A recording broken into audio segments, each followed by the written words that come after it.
राजस्थान के मुख्यमंत्री भजनलाल शर्मा ने कहा है कि सुशासन का आधार विश्वास, संवाद और परिणाम के 3 मजबूत स्तंभों पर टिका होता है। उन्होंने स्पष्ट किया कि राज्य सरकार प्रधानमंत्री नरेंद्र मोदी के उस मंत्र के अनुरूप कार्य कर रही है जिसमें कहा गया है कि शासन व्यवस्था में ना तो सरकार का अभाव होना चाहिए और ना ही अनावश्यक दबाव। मुख्यमंत्री ने कहा कि जन सेवा को केंद्र में रखकर पारदर्शी, संवेदनशील और उत्तरदायी प्रशासन ही सुशासन की वास्तविक पहचान है। मुख्यमंत्री भजनलाल शर्मा गुरुवार को शासन सचिवालय में भारत रत्न एवं पूर्व प्रधानमंत्री अटल बिहारी वाजपेयी की जयंती सुशासन दिवस के अवसर पर आयोजित शपथ कार्यक्रम को संबोधित कर रहे थे। इस अवसर पर उन्होंने अटल बिहारी वाजपेयी को पुष्पांजलि अर्पित कर श्रद्धांजलि दी और सचिवालय में उपस्थित अधिकारियों एवं कर्मचारियों को सुशासन की शपथ दिलाई।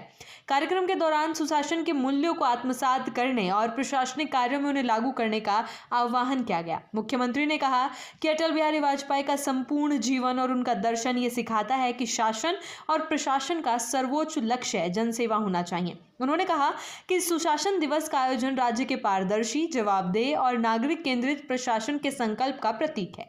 सुशासन कोई एक दिन या एक कार्यक्रम तक सीमित अवधारणा नहीं है, बल्कि एक निरंतर चलने वाली प्रक्रिया है जिसका उद्देश्य योजनाओं की प्रभावी क्रियान्विति के माध्यम से समाज के अंतिम छोर पर खड़े व्यक्ति तक लाभ पहुंचाना है। मुख्यमंत्री ने कहा कि सुशासन तभी संभव है जब नियम सरल और स्पष्ट हो, अधिकारी संवेदनशील हो और सरकार पूरी तरह उत्तरदायी बने। ऐसी शासन व्यवस्था में जनता की जरूरतों को समझते हुए उन्हें समयबद्ध और प्रभावी सेवाएं प्रदान की जाती है। उन्होंने दोहराया कि सुशासन का आधार विश्वास, संवाद और परिणाम है। जनता का सरकार पर विश्वास, सरकार और नागरिकों के बीच निरंतर संवाद तथा योजनाओं के धरातल पर दिखने वाले परिणाम, यही सुशासन की वास्तविक कसौटी है। मुख्यमंत्री भजनलाल शर्मा ने कहा कि सुशासन का उद्देश्य तभी पूरा होगा जब किसान, श्रमिक, महिला, युवा और वंचित वर्ग सहित समाज का हर तबका ये अनुभव करे कि सरकार उनके साथ खड़ी है। राज्य सरकार इसी भावना के साथ सेवा वितरण को सरल और पारदर्शी बनाने के लिए निरंतर प्रयास कर रही है। ग्रामीण और शहरी सेवा शिविरों के आयोजन के माध्यम से आमजन की समस्याओं का समाधान किया जा रहा है, जिससे लोगों को एक ही स्थान पर विभिन्न सेवाओं का लाभ मिल सके। मुख्यमंत्री ने बताया कि इन सेवा शिविरों के माध्यम से अब तक 1 करोड़ से अधिक लोग लाभान्वित हो चुके हैं। इसके साथ ही राजस्थान लोक सेवाओं के प्रदान की गारंटी अधिनियम के तहत पिछले 2 वर्षों में 3 करोड़ 23 लाख से अधिक आवेदनों का सफलतापूर्वक निस्तारण किया गया है। उन्होंने कहा कि आंकड़े राज्य सरकार की प्रशासनिक प्रतिबद्धता और सुशासन के प्रति गंभीरता को दर्शाते हैं।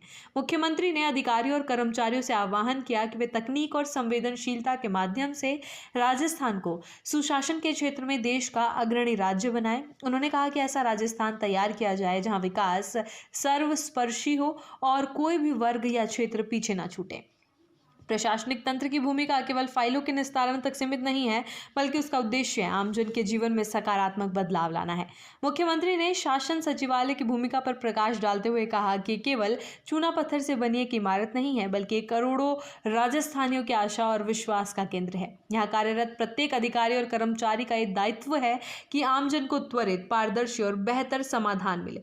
उन्होंने कहा कि अधिकारियों और कर्मचारियों की निष्ठा, ईमानदारी और समर्पण से की गई सेवा ही विकसित राज्य 2047 के लक्ष्य को साकार करने का मार्ग प्रशस्त करेगी। मुख्यमंत्री ने कहा कि गवर्नेंस पारदर्शिता का सबसे सशक्त माध्यम बनकर उभरा है। ई पोर्टल, एसएसओ पोर्टल और मोबाइल आधारित सेवाओं ने नागरिकों के समय, धन और ऊर्जा की बचत की है। इन डिजिटल माध्यमों के कारण लोगों को सरकारी कार्यालयों के बार बार चक्कर लगाने से राहत मिली है और सेवाएं घर बैठे उपलब्ध हो रही है।